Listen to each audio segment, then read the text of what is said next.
Okay.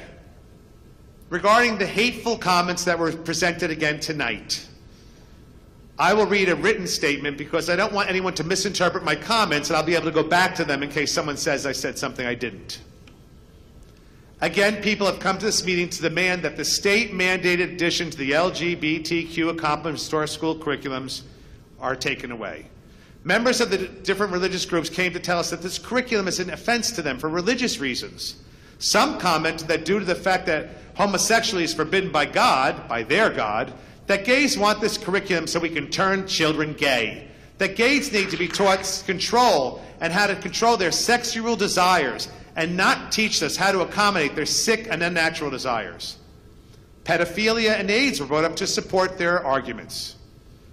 Unfortunately, one speaker chose to speak for Dr. Martin Luther King, stating that Dr. King's message of love for all would not include equal rights for the LGBTQ community. I find it very offensive that this hate monger would use Dr. King to spread his message of hate. A member of the Jewish community pointed out that gays come from all walks of life, from many different cultures, so why should they be classified as a group and protected? This from a Jewish person. I assumed you were Jewish by your garb. I have friends from the United States, Argentina, Poland, English, Russia, and Canada who are all Jewish. They come from very diverse backgrounds and cultures. The one thread they may have in common is that they are Jewish. So your argument is ridiculous. Should we not acknowledge them as a group and protect their rights to exist because they have a diverse background? The same can be said of the Muslim community or any other community that's here. We have very diverse backgrounds in those groups. The Jewish speaker brought up the rise in anti-Semitic hate crimes in New York. I found it very ironic that he said this after attacking the inclusion of the LGBTQ community, but it didn't surprise me. Years ago, at a graduation in Liberty State Park, with the World Trade Center standing in the background, my friend Rebecca Zlotnick, who's a great teacher at County Prep, who I respect immensely, who's Jewish, said, "Jared, can you do me a favor? My mom, I'm going to be the class advisor. I'm sitting on the stage with the students. Can you sit next to my mom? She doesn't know anyone." I said, "Rebecca, I'd be honored. Your mother's a Holocaust survivor. I'm so honored to sit next to this woman and to keep her company during this graduation."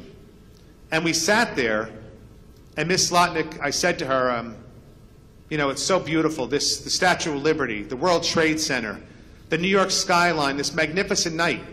I said, "This is why I love this country. It's such a beautiful country. I'm so proud of my America." And she said to me, "I was proud of it too, but it's changing. Now in this country, they're even trying to give rights to the gay people. This is what's wrong with this country. You want to give rights to even those kind of people." This woman was a Holocaust survivor. And out of respect for her, I didn't say a word. I sat there and listened to her. And the graduation was over, and the school year ended, and she went on her merry way.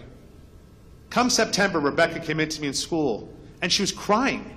She said, "Why didn't you say something to my mother? Why didn't you say something to me?" I said, "Rebecca, what did you want me to say to her? Your mother's in her 80s. You think I'm going to change your mother? I don't know how someone could live through the Holocaust and come out and still hate gays. I don't know how that happens. It's like coming out and hating Jews or gypsies or biracial people that were in there being killed with you." But she did.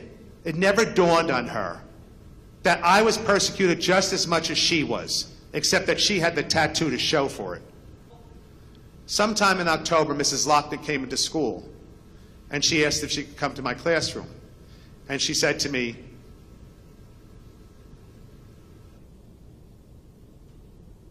"Have an issue? Have an issue? Do you want to sit back down? Do you want to sit back down?